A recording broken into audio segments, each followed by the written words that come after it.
We're going to talk about your health right now, and he's returned. It's so nice to have a guest that comes back with such valuable information. His name is Aaron Wilson. He's the Chief Medical Officer with Sierra Tucson. Nice to have you back on the show. Thank you for having me.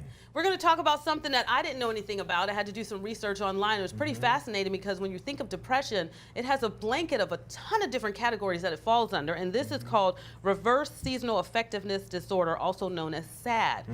So first and foremost, welcome back to the show, and tell us a little bit about what S.A.D is. So S.A.D, seasonal affective disorder, is typically thought of in the areas in the Midwest that have long, dreary winters, Right. and people end up kind of hibernating, and it's a seasonal variation of depression. There's actually, and that's about 5% of the population that suffer from that.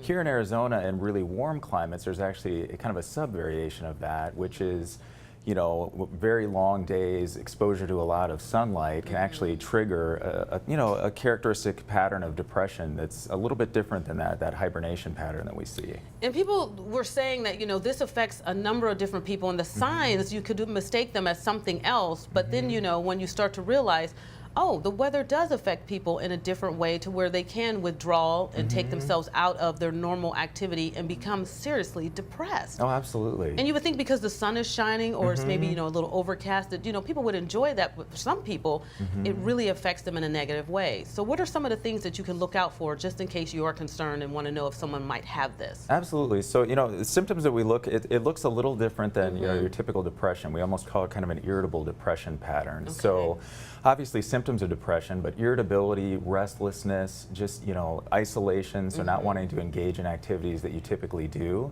Those are all things that we really look for in addition to the symptoms of depression that we're all familiar with. And so, the key for us is really just looking to see if there is a pattern. Everybody's going to have a bad day every once in a while, but really, if it trends and you find that you're just withdrawing from all activities, your depression's getting worse.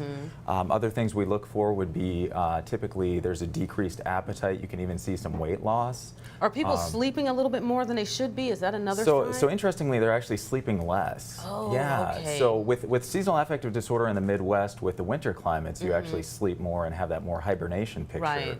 Here in Arizona, in the warmer climates, you actually see a decreased quality of sleep. So that can, of course, contribute and make it worse. And how does someone get treated for this? And what are the things that you do when you're first, approaching someone to say, this is what you have, now let's take and work on remedying it? Absolutely. So I think reaching out to a mental health professional or your primary care physician is a good first step, just to have them do a thorough assessment and see, if you meet criteria for that. They can also provide guidance on maybe treatment strategies.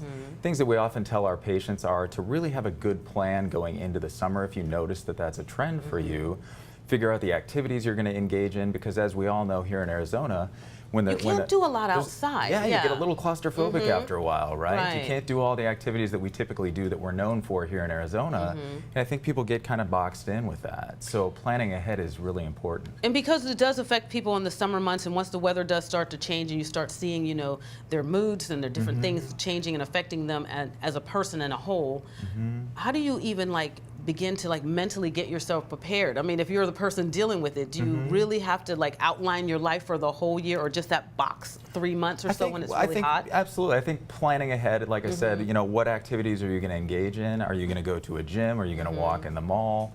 What can you do to stay engaged? Because once you know that's a pattern, it's really important to really be prepared for it. Maybe have some good friends too that understand what you have. That let them know. They can look out for you. Be your cheerleader, keep you going, right? Sometimes that's what it takes, right? Because we don't want you to be sad in the summer months. There's a lot to do out there. We want you to still maintain that healthy lifestyle. But if you do suffer from this, more information can be found on the website at sierratucson.com. His name is Aaron Wilson. We do appreciate you being here again. Always good information.